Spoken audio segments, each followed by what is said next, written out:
I'm starting to realize that sometimes the exact reason that you think you shouldn't do things is exactly why it's important to do things and why you should do things. I am a storyteller and I love stories. I believe that every single person on this planet, regardless of who they are, has at least one story to tell that is worth other people hearing. And hi, and welcome to my channel. My name is Erin Moriarty. As a result of my Ned video blowing up, I wanted to make a video kind of discussing how that's going to change my channel, my other plans for other social media, and other things that I currently have in progress. It's going to be a combination of a state of my channel sort of situation where I ask you what you want to see and tell you some things that I've gotten in progress, and a declaration of what I think about commentary and what I think my commentary persona or attitude or philosophy should be, considering that that's going to be something that I focus on pretty heavily on this channel. So let's get into that. Obviously, since the commentary video blew up, I'm going to be primarily doing commentary and lifestyle content on this channel. I want to do 2 times a week. However, that is very difficult for me right now. If you haven't watched some of my other videos, I am recovering from burnout. I am trying not to put myself there again. It took my entire career and a lot of my freedom and life away from me, so it is very critical to me that I don't overwhelm myself and put myself into that burnout position again. Also, when I was making videos before, maybe 100 or 200 people saw them, and having a video hit 40,000 at this point in time eyeballs has really changed a lot of my perspective on how I want to handle content like that. I want to help people avoid getting into trouble in their own lives. I don't want to pile more trouble onto people that are already in bad scenarios. I don't want to rush things out that aren't accurate. And we're going to discuss my commentary persona and my philosophy on commentary in just a second. But let's first start off by this channel and my other internet presences and what I'm going to be doing where. So like I said, this channel is just going to be lifestyle and commentary content, ideally twice a week. However, I do want to make videos that are video game related still, and I want to make videos that are less polished, that don't require as much time and thought into them. I don't want to abandon my gaming side, especially because I am going to start streaming on Twitch more. So I am going to be making a secondary channel that is for my gaming content. This is my job now. I don't have another like real income source outside of my savings and investments. So this is my job. I have to diversify the types and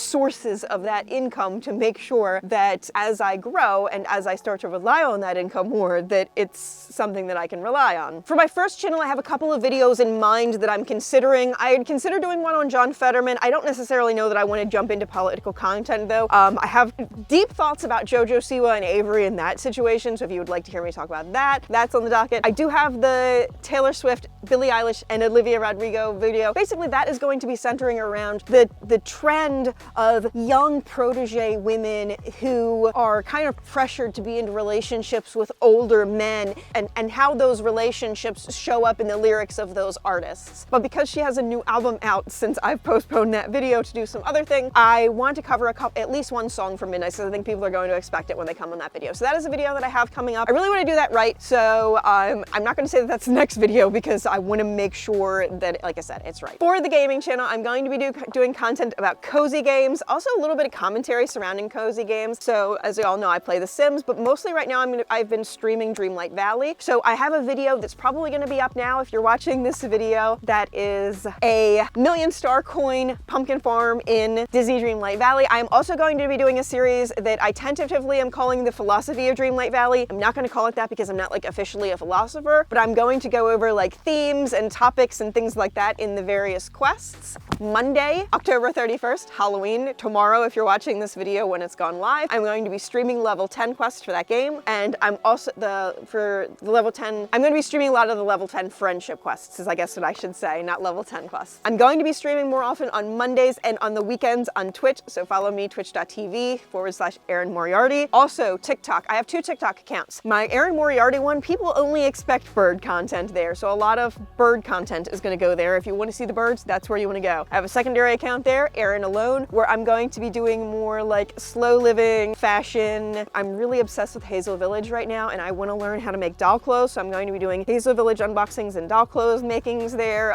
Similar brands, slow fashion, clothing, outfits and things like that. Journaling, relearning how to embrace art as, you know, later in life. All things of that nature are going to be on my Erin Alone account. So commentary. There were a lot of reasons why I didn't want to go into commentary initially. I watch watch a lot of commentary content. I feel like commentary is a really important metric. It's a really important thing. I don't really know what to call it. It's a really important thing in current society because the media is so controlled by a certain number of organizations and a certain number of perspectives, and marginalized perspectives don't really come across. Now, my inclination was always to show like lifestyle content and to try and get people to see my, like, you know, my lifestyle, my way of thinking, things like that through my lifestyle content, and I still intend upon doing that. However, celebrities get eyeballs, and commentary and evaluating celebrity behavior and how that influences non-celebrity behavior, and especially the behavior of young folks, and what it normalizes in society and all of that sort of thing. All of that is very valuable content that I can make and that I can share a lot of the things that I know. I am a storyteller and I love stories. I believe that every single person on this planet, regardless of who they are, has at least one story to tell that is worth other people hearing. And because of that, I've always listened to other people's stories, and I know a lot of other people's perspectives and point of views, and I know a lot of the things that I've experienced that a lot of other people haven't experienced.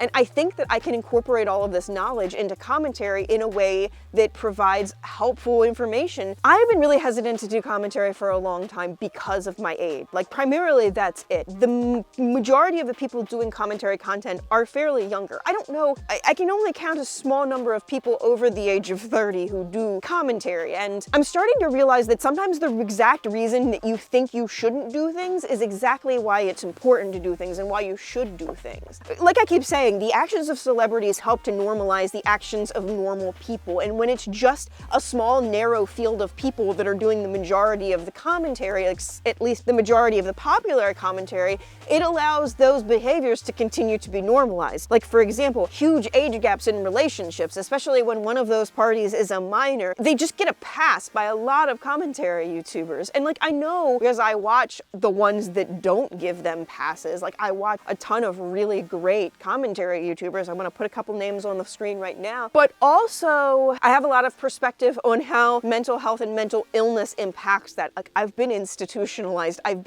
both been someone with mental health issues and the victim of people's unchecked mental health. So I've been in both perspectives. There is often the perspective that only academia should be controlling the flow of knowledge about mental health, i.e., you need to talk to a doctor or a therapist. And unfortunately, doctors and therapists are great for a number of scenarios. However, academia is devoid of opinions and perspectives from marginalized people. There is so few actually sick and mentally ill people who work in academia, and because of that, it is often enabled or neurotypical versus disabled, neurodivergent / perspective. And I feel like just because I don't have a degree, that doesn't mean that my lived experience of all of that is worthless. I will never try to present myself as somebody who is more learned or more educated or more qualified than I am. I'm just somebody who's been going through this for almost 40 years. Academia deliberately makes it hard for people who are marginalized, especially multiply marginalized, to succeed. I think that there are a lot of things that I have to offer that other creators don't necessarily have to offer, and society has made me believe that I don't, specifically so I don't, to keep those voices silenced. The algorithm on TikTok is continually silencing me anytime I say that I'm queer or disabled or autistic. Those videos and all of my videos for a while afterwards start to flounder, and that, coupled with YouTube's kind of weird stance on certain things, has me considering how I'm going to handle censorship on this platform, because realistically, if I say the words that I want to say, no one will see the video, and the help that I'm trying to give is not going to be conveyed. Because of that, I'm going to be trying to use other phrases, and I'm going to have a little dictionary down in one of the pinned comments for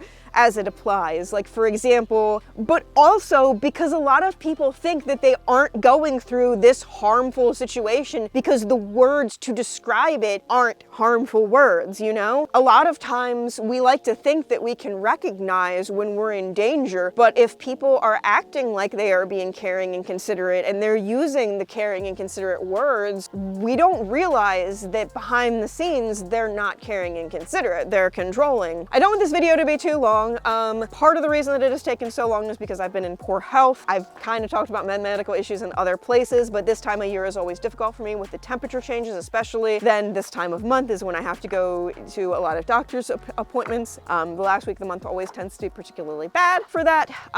So I wanted to get something out so y'all knew what was coming up. If there's any topics of videos that I've talked about that you're interested in seeing, the next couple of lifestyle videos on this channel are going to be most likely about journaling. That might get pushed back. I haven't made as much progress on it as I would have liked. So I may do a top 10 things under $100 that have made a huge difference in my life for a next video. Let me know in the comments below any type of video topics that I have discussed, what sounds good, what sounds bad.